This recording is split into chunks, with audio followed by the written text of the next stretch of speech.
Друзья, всем привет! Привет, ребят!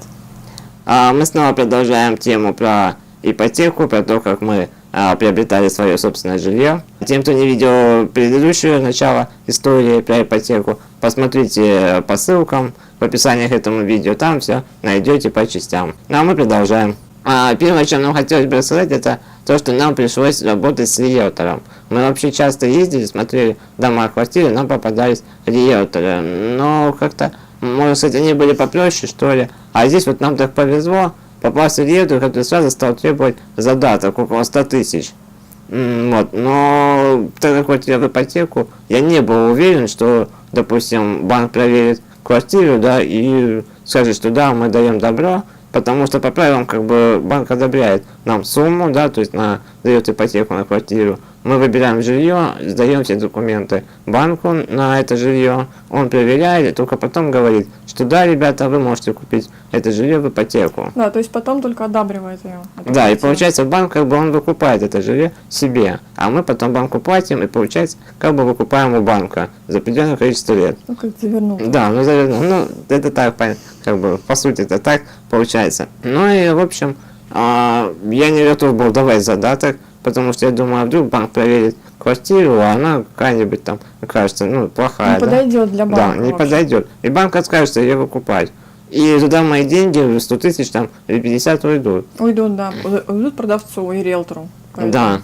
А риэлтор мне стал объяснять, что это как бы стандартная практика, все нормально, но предыдущие риэлторы, которые нам попадались, да, никто не говорил про задаток. А вообще задаток дается, чтобы как бы, ну, квартира не ушла. Вот. Но мне потом объяснили там через знакомых, что у риэлторов есть такая практика, но не все. В общем, суть не в этом. В общем, я говорю, давайте расписку туда писать, что если вдруг по каким-то там причинам банк откажет, то я буду возвращать деньги. В общем, там целая муть началась с этими расписками. Да, риэлтору не понравилось сразу, что мы решили писать эту расписку на задаток. Вот, ей это не понравилось очень, конечно, но в итоге на коленке там как-то написали бумагу, написали о том, что мы вносим энную сумму, и в случае, если нам банк не одабривает эту квартиру, то нам продавец будет обязан вернуть задаток.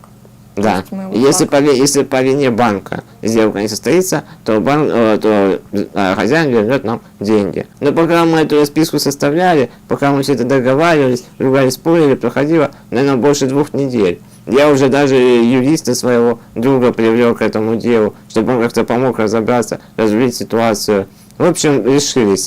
Задаток я дал 10 тысяч, да, всего лишь. Да, 10 тысяч. Да. Я сказал, что я не доверяю, вы извините. Конечно, говорю, я не богатый человек, я дам только 10 тысяч, не хотите? Я не буду, значит, квартиру покупать. Мне такое не надо. 10 тысяч, в принципе, не так жалко, а 100 тысяч, ну, извините меня, крупная сумма, если потеряется там. В тот момент мы были уверены, что банк нам одобрит эту квартиру, так как банк нам вообще ипотеку уже был одобрил. Вот. И мы не думали, что будет проблем с оформлениями. Но все-таки 10 тысяч задаток как бы не так будет ущербно для нас. Ну да, это естественно. Потому что всякое в жизни бывает. Да, риэлтор нас уверяла, что, ребята, у меня ни одного дела как бы не было проиграно, все сделки всегда как бы нормально проходили, поэтому если банк вам уже одобрил ипотеку, то 100% он одобрит вам эту квартиру. Поэтому она сначала 50 тысяч нам 100 тысяч нам поставила, потом 50 ценник, тысяч, потом 50 тысяч ценник, потом 20 тысяч, по-моему, Нет, 25. 20 не было, это я уже сказал, что я дам только 10 и не больше. И все. Ну вообще ладно, мы на этом сошлись спустя 2 недели споров, скандалов. Она на меня орала по телефону. И я в трубку тоже орал, что я говорю, извините, я вам не родственник, чтобы на меня орали. Человек просто неуравновешенный, она не может ответить адекватно на вопрос, она начинает кричать, включать какой-то негатив. Просто тяжело было работать. Аня уже говорила, давай уже откажемся и все прочее, зачем с этим человеком связываться. Мне страшно было связываться. Ну, я говорил, знаешь, хозяева, в принципе, неплохие люди, да, я видел хозяев, как бы нормально, люди спокойные. Я говорю, ну, подумаешь, не производим с риэлтором. Что ж, не отказ от квартиры, тем более мы, можно сказать, все лето искали, да, там, 2-3 месяца. Вот, ну, в общем, как бы решили эту конфликтную ситуацию.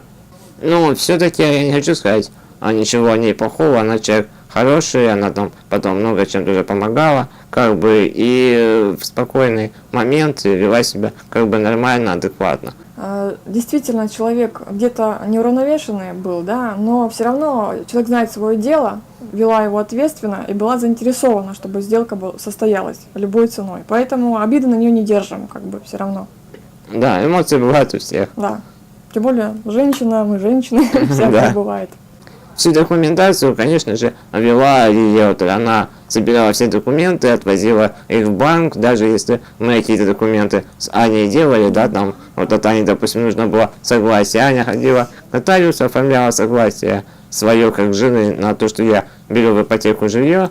Вот, риэлтор подъезжал к нам на своей машине, забирала это согласие и увозила сама его в банк. Сказала, вам нужно сказать только «хочу», а я все сделаю сама. Как бы она говорит, что в ее правилах, как бы она делает, оформляет всю документацию сама.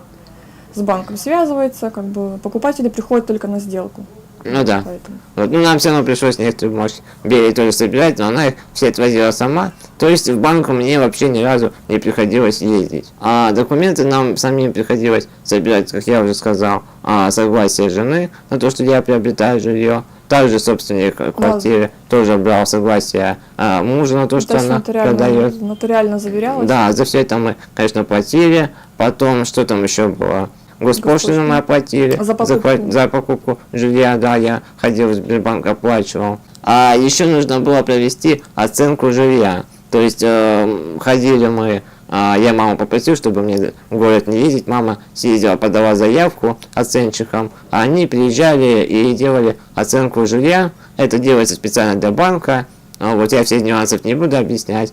А так, кратко скажу, что просто бывает, люди просят у банка 5 миллионов, а покупают какую-нибудь в комнате, комнату в коммуналке, которая даже миллиона не стоит. Вот, поэтому банк не может слепо выкупать какое-то имущество дешевое за 5 миллионов, да, естественно, понимая все, что как бы деньги поделятся между мошенниками, поэтому оценщик делает настоящую нотариально заверенную оценку банку. Да, то есть смотрит, в каком состоянии жилье, в каком состоянии квартира, и уже по факту ставит цену. Действительно соответствует данная квартира этой цене. Да, и уже банк дает тогда сумму определенную. Вот, оценщиков мы тоже оплачивали сами. Ну и еще одни расходы у нас были серьезные. Это когда у нас уже, получается, была сделка, и нас стали торопить, сказали, что нам надо срочно ложить деньги на счет. Да, банки ВТБ нас стали торопить, что мы должны до определенного числа положить именно вот 40%, да? Там 40% да, 40% от стоимости квартиры. Да. Вот. И так как эти деньги лежали на сберегательном счету, вот, когда мы пришли в банк, чтобы снять, в другом банке, мы пришли снять эти деньги, нам там в том банке сказали, что, ребят, у вас еще не истек срок даты. У нас они, да, на проценты уже лежали. Одна сумма была уже снята с процентов, уже подготовлена, вторая нет. Вот. И получилось так, то, что мы когда были в банке, то нам сказали, что типа вот у вас до такого-то числа. Но мы ж думаем, как раз вот сделка будет, придем, и как раз проценты уже можно будет снимать всю сумму, там полгода, по-моему, должно пройти, чтобы проценты банк не отбирал, если мы забираем деньги. Вот. Мы же приходим, получается, в банке ошиблись, и нам надо было ждать не до августа, а до сентября. А у нас уже сделка получается. Да, у нас сделка в начале сентября должна была быть. Даже не в начале, где-то в середине. Ой, нет, сделка у нас должна была быть в конце августа. Как раз мы думали, что мы придем, заберем, да, там в конце августа всю сумму вместе с процентами и будем совершать сделку. А проценты заканчивались где-то примерно в середине сентября. Ну, мы приходим деньги забирать, и там говорят, ребята, мы не можем сейчас отдать. Если мы вам сейчас деньги отдадим, то вы все проценты потеряете. А мы тем более эти проценты снимали, так как Аня мама пенсию не получала. Вот, мы эти проценты отдавали ей как в качестве пенсии, чтобы у человека были какие-то свои средства, там на лекарства, еще на что-то. Мы думали, что же делать, чтобы проценты не потерять. Уже думали где-то денег перезанять, а сумма-то крупная, не маленькая. Искали, спрашивали, но ни у кого не получилось перезанять, сроки уже поджимали, и, в общем, пришлось идти и... Пришлось идти снимать. Да, есть. Пришлось идти... Потери процентов. Да, мы забрали, в общем, деньги, потеряли проценты, тоже приличную сумму. Мы, может быть, бы и нашли где-то у кого-то в конечном итоге перезанять, но банк нас очень сильно торопил, прям дал нам время. Дни, да, буквально там дня 2. А потом выяснилось, когда мы деньги уже сняли, проценты потеряли, потом выяснилось, что мы могли даже не снимать деньги, а просто взять выписку со счета в этом банке, что деньги действительно там лежат, что они есть. а могли бы в течение там 2 недель там, или недели все-таки деньги где-то отыскать и не терять проценты. Ну, в общем, так вот нас банк, как говорится, подставил на крупную сумму. Да. Чуть позже мы, конечно, поняли, почему нас торопили так быстро забрать деньги и положить на счет. Потому что, когда уже подошло дело к самой сделке, мы узнали, что наш менеджер, который вел все это время нас, она ушла в сам день сделки, ушла в отпуск. Поэтому ей надо было, чтобы денежки уже, как говорится, лежали на счету. Вот. В общем, из-за нее вот мы, можно сказать, эту сумму и потеряли. Ну да ладно, что делать, сумму потеряли, движемся дальше. В общем, все документы были собраны, квартира была одобрена, все нормально, оценку они тоже посмотрели в банке, назначен день сделки. Мы все приезжаем на сделку, то есть все, это я, мои родители, была Аня, был мой юрист, была риэлтор и продавец. Мы все приехали, еще, кстати, люди спросят, а зачем будешь юрист, типа, да, такой крутой, плотной. Ребята, я первый раз беру ипотеку, вот, поэтому как бы боялся очень сильно, что где-то обманут, где-то подведут, куча передач смотришь. Да, где-то просто в договоре какие-то лишние моменты хотелось вычитать, чтобы не переплачивать. То есть Да. попросили поэтому юриста внимательно все изучить, почитать. И он действительно сидел, потом все это изучал, Да, там с нами несколько часов провел. Да. Вот, молодец тоже товарищ, друг мой, хороший юрист. Большое спасибо ему, если смотрят это видео. Ну, в общем, мы туда приехали все. Я хочу еще одну такую деталь сказать. В банке до момента сделки меня ни разу никто не видел. Аню тоже никто не видел. Видел только мой отец и риэлтор. Вот, но менеджер была несколько раз уведомлена о том, что я инвалид первой группы. Она это все в курсе была. Риэлтор ее спрашивала: вы в курсе, что вы инвалид первой группы? Она говорила: да, все нормально, как бы. Справка о доходах его не требуется, он же у нас идет по программе там без сомнений, или что-то типа того, без бумажки 2 НДФЛ, по 2 документам, паспорт и СНИЛС. В общем, все, как говорится, чики-пуки. В общем, мы приехали. Нашего менеджера, опять же, повторюсь, нету, она ушла в отпуск. Нас принял другой менеджер. Нам сказали: идите там в тот-то, тот-то кабинет. Мы заходим, а ее там нету. Она вышла. Но зато сидит... Начальник отдела. Да, начальник ипотечного отдела. Мужчина такой, по 2 метра ростом, шкаф такой большой. Он меня так взглядом окинул. Вот, мне это сразу не понравилось. Он ничего не сказал. Да, ничего не сказал. Вот, нам сказали, типа, идите в переговорную, по-моему, Да, нас отправили в переговорную, вот, выделили нам кабинет, чтобы мы там могли все собраться, покупатели, мы покупатели, продавец, риэлтор, то есть все. Все, да. Мы зашли, в общем, туда, сели в переговорной, Да. сидели, нам стали приносить договора. Очень много бумаг принесли, целую кипу. Мы стали их все читать, риэлтор читала, продавец читала, составляли документ купли-продажи. Да, нам принесли составленные уже договоры, уже заполнены, где были данные Гриши заполнены, то есть все уже было подготовлено. Да, еще сама продавец тоже какую-то бумажку заполняла, сидела там свои данные, вписывала мои паспортные данные. Договор купли-продажи Да. мы заполняли, уже Вот. сидели. Наш юрист сидел, все это читал там, чтобы все нормально было, все правильно. Потом нам принесли страховку на имущество. Опять же, еще раз повторюсь, так они знали, что я инвалид первой группы, они меня заранее уведомили, что жизнь мою страховать они не будут, и потерю трудоспособности тоже страховать не будут, потому что ни одна страховая компания на это не пойдет, потому что это большие риски. Вот. И, в общем, принесли нам только страховку на имущество. Мы ее прочитали, заполнили, они попросили Аню сходить в кассовый аппарат банкомата, Да, выдали мне квитанцию, чтобы я оплатила госпошлину.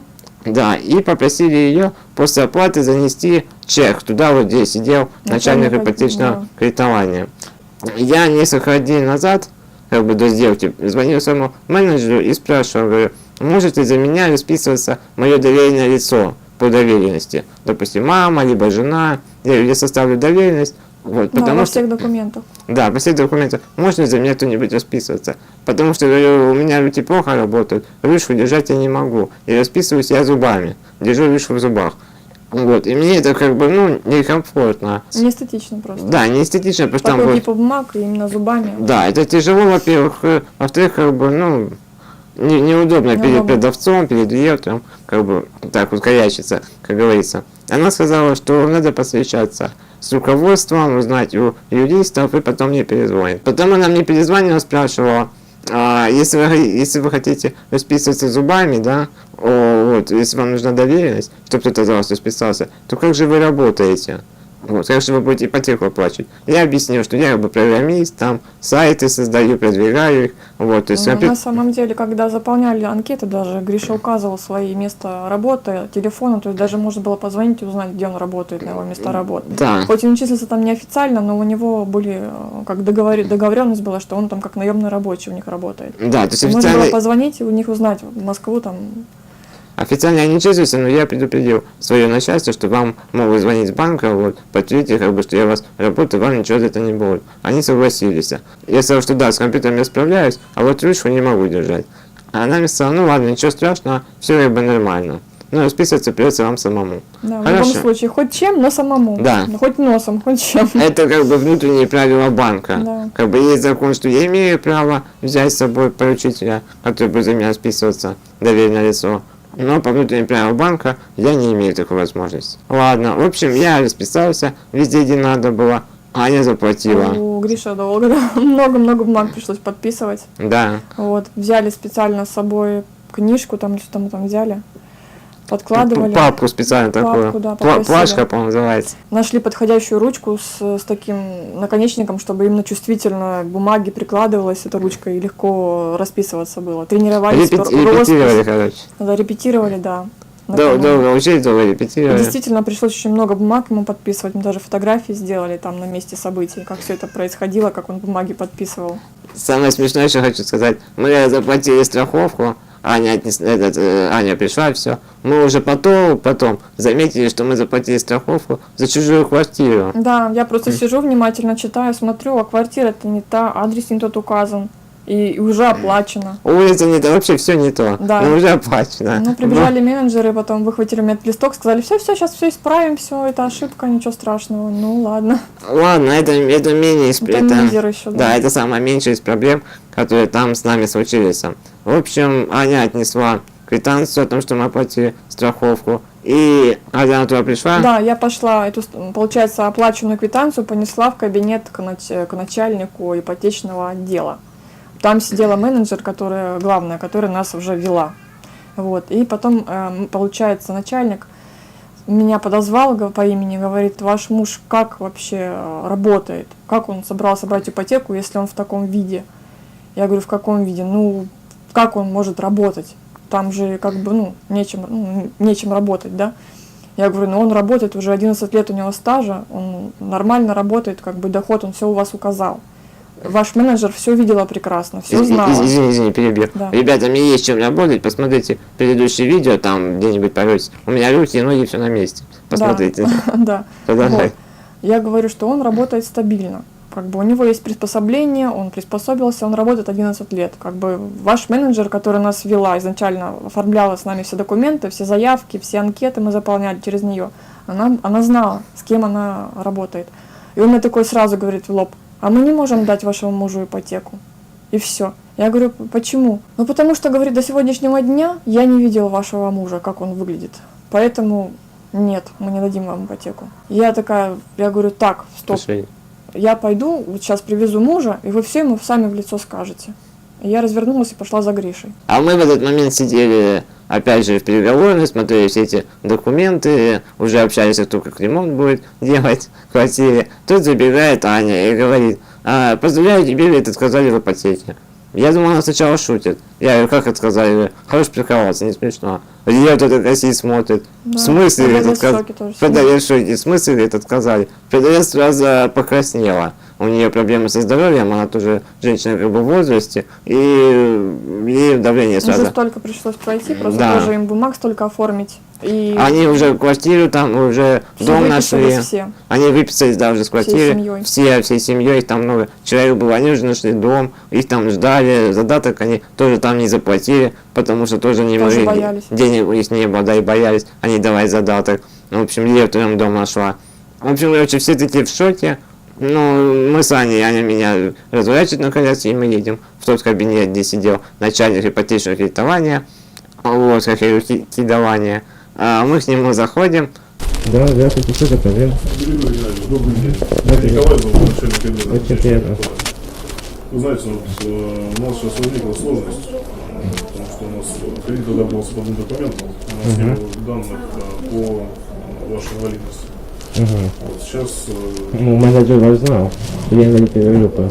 Я сообщал по телефону, когда заполнял документы, читал задание, она звонила, мы уточняла. будем с ней отдельно решать этот вопрос, она сейчас в отпуске, выйдет, будем решать этот вопрос. Я тогда сейчас вынужден взять просто паузу, с нашим головным офисом решать вопрос, потому что у нас есть запрет на кредитование инвалидов первой и второй группы, то есть рабочую группу можем кредитовать. Сейчас постараюсь этот вопрос максимально оперативно решить с нашим главным офисом. Если добро дадут, значит прокредитуем. Если я вынужден будем отказать. Пока что только если обладаете временем, подождать в течение, может быть, часа. Так, а если мне откажут, то мои убытки в плане задатка... Это все будем решать, возвращать и так далее. Смотрите, если так, то я работаю, Я понимаю. я неофициально работаю, но работаю. Я программист, создаю сайты, продвигаю, то есть много чем занимаюсь. Я понял, здесь вопросов у меня нет. Единственное, что вопрос документов. Ввиду того, что у нас кредит по двум документам был изначально, то есть у нас по итогам визуального осмотра мы должны как бы, тоже как бы корректировать решение. Поэтому я попрошу сейчас тогда в течение получаса-часа подождать, если можно. Хорошо, подожду. Сейчас постараемся решить вопрос максимально оперативно, в вашу пользу. Скажите, а по доходам сможете подтвердить? То есть работодатель может хотя бы по форме банка справку дать о том, что доход есть? Я могу, так, как бы дать, подтвердить. Да нет, вряд ли, наверное. Вряд ли, да? Потому что я в нем не числюсь, как бы официально, Ну, я не официально. Самодостаточно работает. Я я работаю на москвичей, они логистикой занимаются, уже перевозки из Китая в Россию. Я понял. Светодиодный продукт, ну там много чего. И, Документально мы ничего не сможем, да, подтвердить? да, у меня не один рубль буду дать, я на несколько организаций работаю. Я понял. А доход, который указали в анкете, соответствует? Соответствует, Да? конечно. Я понял. Ну давайте тогда полчаса сейчас буквально, дайте нам полчаса, сейчас мы за вами выйдем. Ну а по факту, вот если честно, сейчас вот уже прошло время говорить, просто они могли не звонить в Москву. Я думаю, они и не звонили никуда. Они просто сидели, думали, что делать. Меня просто отсеяли по фейсу. По итогам визуального осмотра, Хотя, какая им разница, если они свое все равно получат. То есть я вношу деньги, если вдруг что, они все забирают. Тем То более есть, такой взнос уже сделали. да, тем более такой взнос мы уже делаем больше 40% от стоимости жилья. В общем, мы просидели полчаса в переговорной, все, конечно, были в шоке, продавцу уже плохо стало. Да, была уже оплачена госпошлина, Да. довольно немаленькая сумма вперед. Были потрачены наши проценты, утеряны за съем суммы с другого банка. Была оплачена страховка. Страховка. Ну, за страховку они вернули потом через 2-3 недели. Да, через 2 недели примерно потом вернули, да, они сказали, что вернем. Проценты, конечно, нам никто не вернул, которые Конечно, мы нет. потеряли.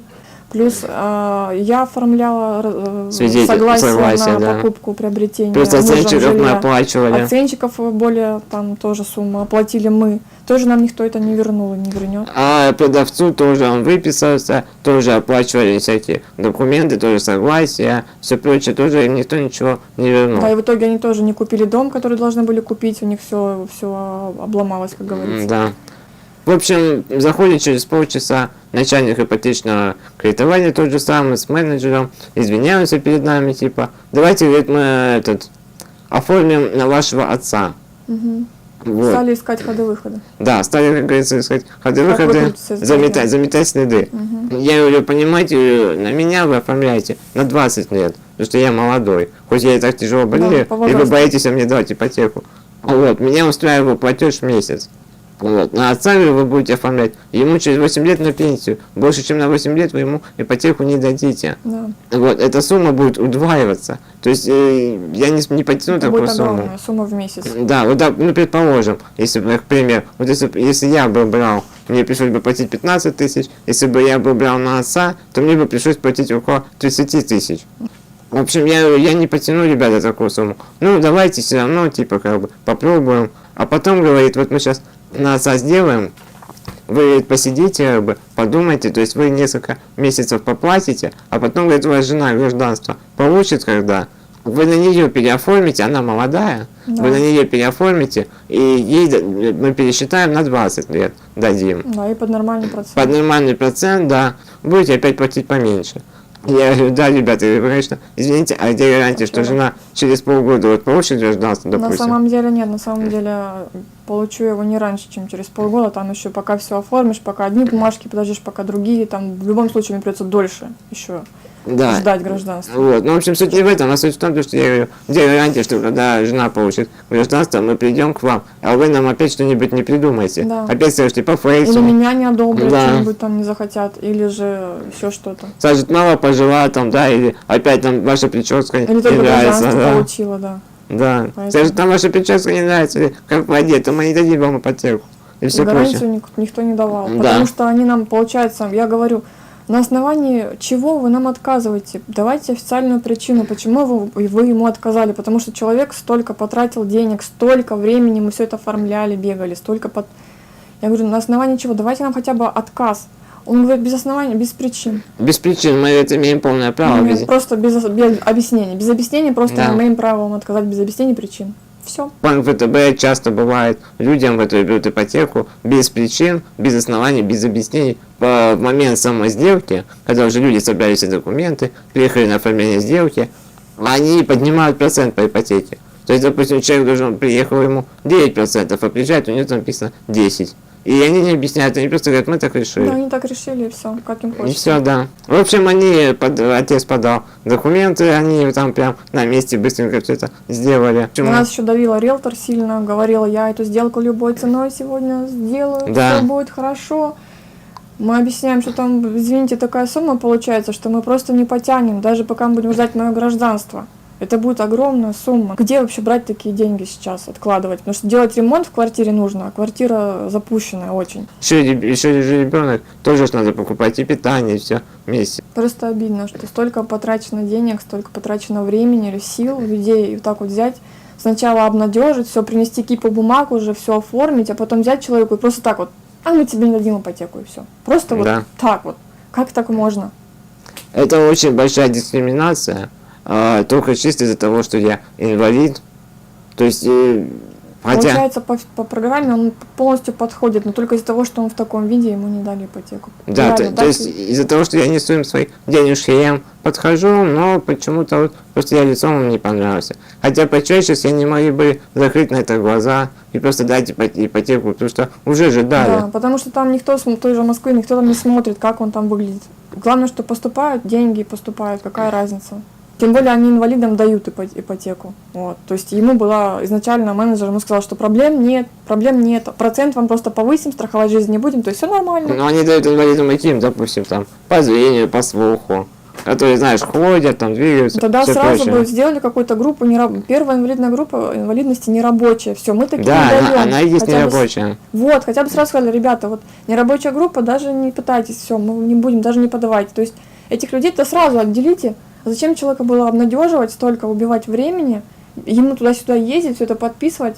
Смысл было вообще это делать? Если даже менеджер наш советовалась с руководством, могу ли я сам расписываться или доверенное лицо. Да, она ведь это все узнавала. Она же тоже То это есть они объясняла. там были в курсе, что ты не Да. можешь расписаться даже. Какая разница, видели вы меня, не видели, вы же знали, что я инвалид первой группы, я-то этого не скрывал. Я даже когда оформлял документы на подачу заявления на ипотеку, я звонил менеджеру и говорил, надо ли мне сканировать документы об инвалидности, свою розовую справку, что у меня первая группа. Он сказал, нет, этого не требуется, все нормально и так пойдет. В общем, нам сказал начальник аптечного отдела потом в итоге, что с сегодняшнего дня тот менеджер, который брала у вас анкеты, которая вас вела, будет уволена. Ну, я не знаю, уволен или нет, я Так не он нам проверял. сказал, что мы вам ничего не можем компенсировать, да, там только чисто, что вы оплатили здесь в банке, можем вам вернуть ту же, вернули только страховку, они, да, и все. Да, и всё, вот всё. И сказал, что вот будет уволен сотрудник с сегодняшнего дня, она уволена. Тогда и себя бы взял, бы уволил. Он же главный по ипотечному кредитованию. Через него все это проходит. Он же тоже должен, по идее, одобрение давать на ипотеку. Он же это проверяет, все, потом отправляет в Москву. Они же по-любому проверяли мою личность. Я же отсылал свой паспорт, копию паспорта. Все это они проверяли и могли видеть, что я инвалид первой группы. Ну, в общем, что раздувать, они все знали, что я инвалид первой группы, этого никто не скрывал. И риэлторам говорю, все знали. Уехали мы оттуда ни с чем, все были в шоке. Наш юрист тоже был в большом шоке.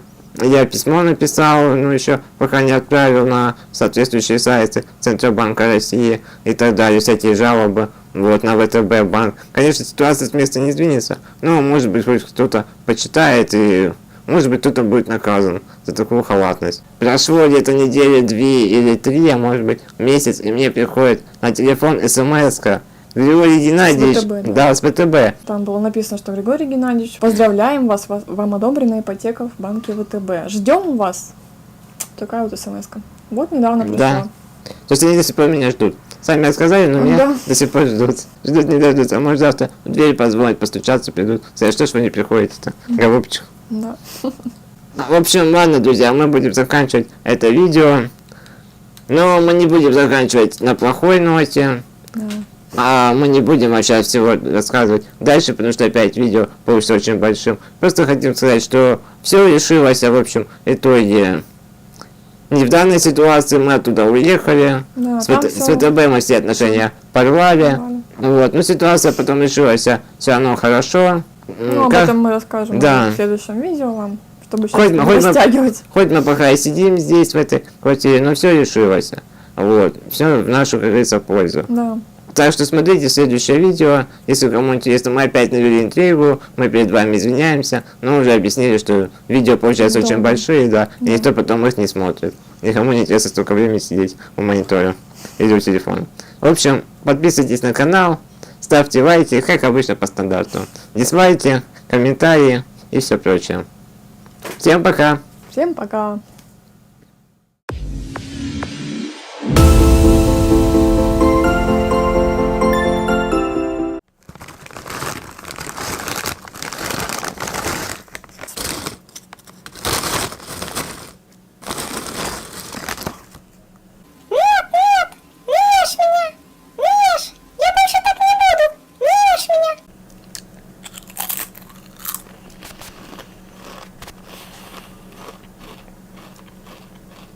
Угу.